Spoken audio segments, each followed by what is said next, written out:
కానీ జగనన్న సర్వే పథకంలో తప్పులు జరిగే వాటిని సరిదిద్దడానికి మీరు గ్రామ సభలు రెవెన్యూ సభలు పెట్టి రీసర్వేకి అయితే ఆర్డర్ ఇచ్చారో ఆ రీసర్వే ఎలా జరుగుతుందని ఈ రాష్ట్రంలో ఒక్క కలెక్టర్ కూడా మాట్లాడకపోవడం సిగ్గు చేయడానికి విషయాన్ని మనం చేస్తా ఉన్నాం. ఒక్క తహసీల్దార్ మాట్లాడకపోవడం సిగ్గు చేయడం మనం చేస్తా ఉన్నాం. సో కాబట్టి మీ బాధ న్యాయం ఉన్నది, మీ ఆవేశంలో అర్థం ఉన్నది. నేను ఇంటి పెద్దగా లేకపోతే మీ కుటుంబంలో ఒక సభ్యుడిగా మీ బాధని ఆవేదనని అర్థం చేసుకోగలను. కానీ మీ సొంత కుటుంబమే దాన్ని ఇంకా అర్థం చేసుకోవటం లేదు. వాళ్ళు ప్రస్తావించట్లేదు కాబట్టి అధికారులు ప్రభుత్వం మీ బాధని పరిగణలోకి తీసుకోవటం లేదు. పైగా మీరేదో ఈ ప్రభుత్వము ప్రజలకు మరింత మేలు చేయడానికి మరింత గత ప్రభుత్వంలో జరిగినటువంటి విధ్వంసాన్ని కొంతైనా న్యాయం చేసి వికాసం వైపు తీసుకువెళ్లాలన్న ముఖ్యమంత్రి గారి ఆలోచనలో భాగంగా ఈ 2047 ప్రణాళికలో కానీ రేపు P4 కాన్సెప్ట్లో కానీ కొంతమంది యంగ్స్టర్స్ అయినటువంటి మీ యువశక్తిని ఉపయోగించుకోవాలని వారి ఆలోచనకి ఈ అడ్డం పడుతున్నారు. మీరు ఈ ప్రక్రియను ముందుకు సాగనీయకుండానే రాంగ్ అభిప్రాయాన్ని మీ మీద ప్రభుత్వానికి చేరవేసినటువంటి పరిస్థితులు కూడా ఉన్నాయనే విషయాన్ని ఈ సందర్భంగా మీ దృష్టికి తీసుకొస్తూ, అందువల్ల నేను మిమ్మల్ని మ్యాండేట్ చేయను కానీ మీకు అప్పీల్ చేస్తా ఉన్నా, అనుభవజ్ఞుడిగా మీకు సూచన చేస్తా ఉన్నా. మీ బాధ ఆవేశం మాకు అర్థమైనది.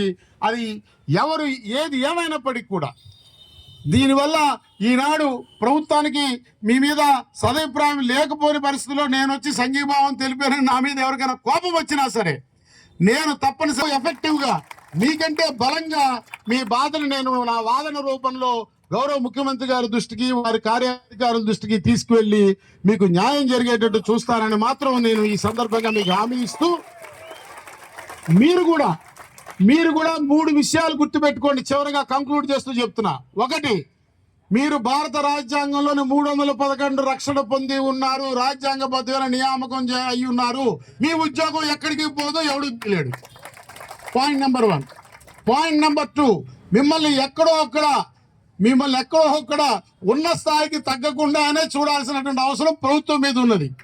సుప్రీంకోర్టు నిర్దేశించినటువంటి సహజ న్యాయ సూత్రం ప్రకారం ప్రతి సర్వీసులో ఒక కెరీర్ ల్యాడర్ ని ఏర్పరచడం అనేది మ్యాండేటరీ విధి. ప్రభుత్వానికి తప్పనిసరిగా ఈ 3 జరిగి తీరాలి.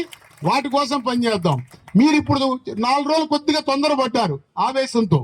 ఈ 4 రోజులు ఆగి 30వ తారీఖు దాటితే ప్రభుత్వం ఎన్నాళ్ళు గుప్పిట్లో పెట్టుకుంటుంది మీతో చర్చించకుండా. 4 రోజుల తర్వాత అయినా ఈ క్లస్టర్ లో కేటాయింపు చేసిన తర్వాత మిగిలిన వాళ్ళని ఏం చేయాలి, వాడిని ఎక్కడ రిపోర్ట్ చేయమని ఉత్తర్వు ఇచ్చి తీరాలి కదా 1వ తారీఖు నాడు. ఆ ఉత్తర్వు పట్టుకున్న తర్వాత మనం ఈ టెంటేసి ఉన్నట్టయితే ఇది మరింత బాగుండేదేమో అనేటువంటి నా వ్యక్తిగత అభిప్రాయం అనుభవజ్ఞుడిగా. బట్ ఇక నుంచి మీరొక్కళ్ళు టెంట్ వేసుకోవాల్సిన అవసరం ఈ రాష్ట్రంలో రాదు.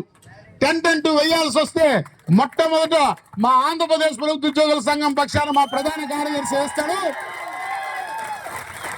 మీ వ్యవస్థ మీద మా సంఘానికి ఉన్న గౌరవం తెలియజెప్పడం కోసం ఒకళ్ళు కాదు, కొత్తగా వచ్చిన మిమ్మల్ని 2 నా రాష్ట్ర కేబినెట్ లో ఆఫీస్ బేరర్స్ గా గుంటూరు నుంచి రజాక్ని, రాయలసీమ నుంచి హనుమంతుని 2 మా సంఘంలో రాష్ట్ర ఆఫీస్ బేరర్స్ గా మేము పెట్టుకున్నాం అనేటువంటి విషయాన్ని కూడా ఈ సందర్భంగా మనవి చేస్తూ, నా మాట మీద గౌరవంతో నన్ను నమ్మి మీరు దయచేసి ఇక్కడితో ఈ ఆందోళన కార్యక్రమాన్ని ఈ పూటతో విరమించి మీరు ఒక డెలిగేషన్ గా వెళ్ళి మీరు ఇవ్వదలుచుకున్నటువంటి మెమరాండాన్ని తీసుకువెళ్ళి మీ డైరెక్టర్ గారి కార్యాలయంలో వారికి అందజేసి మీ స్వస్థలాలకి చేరండి.